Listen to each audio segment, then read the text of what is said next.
Rivalitas panas di Eropa Timur. Eternal Derby atau Derby Abadi di Serbia adalah sebutan kala dua tim yang pada masa berdirinya kuat dengan aroma militer dan polisi bertemu di Belgrade, Serbia, yakni Red Star Belgrade dan Partizan Belgrade. Banyak nilai historis dan budaya yang mengakar pada derby, yang juga dijuluki Derby of Southeast Europe tersebut. Baik Red Star maupun Partizan sama-sama dibentuk usai Perang Dunia Kedua, tahun 1945 silam. Mengapa aroma aparat sangat kuat di derby ini? Dahulu, di bawah rezim komunis, klub-klub di Eropa Timur pada dasarnya mengikuti model patronasi yang cenderung sama. Biasanya, sebuah klub olahraga didirikan dan disponsori oleh tentara, sedangkan klub lain didukung dan disponsori oleh polisi, dan klub yang tidak dapat atau tidak mau berhubungan dengan keduanya itu pasti akan beraliansi dengan serikat-serikat dagang atau kementerian. Di Belgrade, polisi mendukung Red Star, sementara tentara sudah pasti sebagai pendukung Partizan. Sampai sini rasanya kita bisa memahami mengapa rivalitas ini bertensi panas dan terus berkelanjutan. Karena pada akar terbentuknya dahulu seperti itu. Rivalitas Belgrade ini menjadikan Serbia terpecah, membuat Anda terbagi dua. Apakah Anda Red Star atau Partizan? Di sini, 50% orang mendukung Red Star dan 45% Partizan. Sisanya 5% adalah pendukung tim lain atau tidak peduli sama sekali. Ujar Darko Nikolic, wartawan media kenamaan Serbia, Blik. Kedua tim memiliki stadion yang cuma berjarak 12 menit jalan kaki satu sama lain. Terletak di wilayah Autokomanda, area yang sedianya tenang pada hari biasa dan akan chaos ketika Red Star dan Partizan berjumpa. Periode 1991 sampai 1995 merupakan momen kelam buat negara-negara Balkan. Sepak bola dimanfaatkan sejumlah supporter untuk mengidentifikasikan diri mereka dan mengasosiasikan kebangsaan mereka. Yugoslavia masih ada di peta, tapi di lapangan sepak bola yang ada adalah Serbia, Kroasia, dan sebagainya. Tutur Nikolic lagi. Dulu pendukung Serbia dan Kroasia tiap bertemu di Liga selalu mengusung negaranya masing-masing. Jadi misalkan Red Star bersua Dinamo Zagreb, itu seakan-akan Serbia versus Kroasia. Semua orang termasuk pendukung Partizan berharap Red Star bisa mengalahkan Kroasia demi harga diri negaranya. Di masa sekarang, pendukung kedua klub mayoritas sudah digandrungi rakyat sipil, dan mereka tidak segan-segan memberontak para aparat yang menjaga pertandingan baik di dalam atau di luar lapangan jika sesuatu hal yang mereka tidak sukai terjadi. Delije adalah sebutan untuk pendukung garis keras FK Crvena Zvezda atau Red Star Belgrade. Sebelumnya, para pendukung garis keras Red Star tersebar di beberapa kelompok seperti Red Devils, Ultras, dan Zulu Warriors. Delije sering terlibat dalam kerusuhan sepak bola. Salah satunya terjadi pada 13 Mei 1990 di Stadion Zagreb, Kroasia.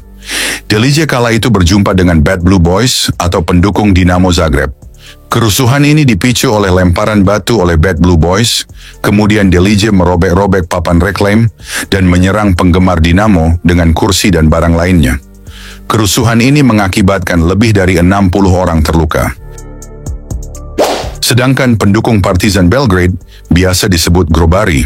Grobari yang artinya penggali kubur atau penggali pemakaman dalam bahasa Serbia. Mereka merupakan salah satu kelompok supporter terbesar di Serbia. Mereka mempunyai hubungan baik dan beraliansi dengan Gate 4 PAOK Yunani, CSKA Moskow, CSKA Sofia, dan Steaua Bukarest. Derby ini selalu dikaitkan dengan kekerasan, vandalisme, bahkan kematian.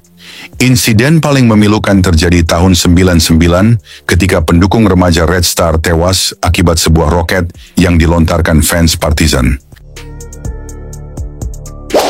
Tahun 2013, 104 supporter dari kedua belah tim ditahan akibat bentrok yang terjadi sebelum dan sesudah pertandingan antara Red Star dengan Partizan.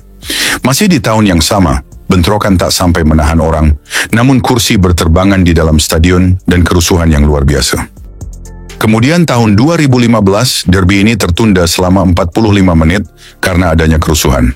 Menariknya, kali ini kedua supporter menyerang aparat dengan melemparkan kursi, suar, sampai kembang api. Tak sampai di situ, saat pertandingan tersebut dilanjutkan, sebuah granat tangan dilemparkan. Beruntung tidak meledak di tengah lapangan. Di kompetisi Eropa, kedua kelompok memiliki reputasi yang sangat buruk dalam hal kekerasan dan aksi rasial. Manajemen kedua klub berkali-kali harus membayar denda kepada UEFA terkait ulah tidak terpuji Delige dan Grobari pada pertandingan antar klub Eropa. Hal lain yang menarik dari Delige dan Grobari adalah keterlibatan beberapa anggotanya dalam Perang Balkan pada 90-an. Salah satu anggota Delige yang terkenal karena dianggap sebagai salah satu pelaku kejahatan perang di Bosnia-Herzegovina adalah Zeljko Raznatovic alias Arkan the Tiger. Di Eternal Derby ini, memang selalu menghasilkan gesekan yang muaranya berujung pada kerusuhan, baik di dalam dan di luar lapangan. Tapi sekarang sudah jauh lebih baik, kata Nikolic. Setidaknya tak seperti tahun 90-an atau awal 2000. Polisi sekarang sudah lebih siap terhadap peluang bentrok. Selain itu, hukuman dari perangkat olahraga di negeri ini juga sudah sangat berat terhadap pelanggar hukum di kegiatan keolahragaan, termasuk supporter. Tuturnya lagi. Pengalaman berbeda diutarakan Jokanovic, mantan arsitek Fulham. Menurutnya, ada perbedaan saat Yugoslavia masih berideologikan komunisme. Tapi, ia tak mau menjelaskannya. Inilah daftar pemain bintang yang pernah mewarnai The Eternal Derby atau Derby Belgrade.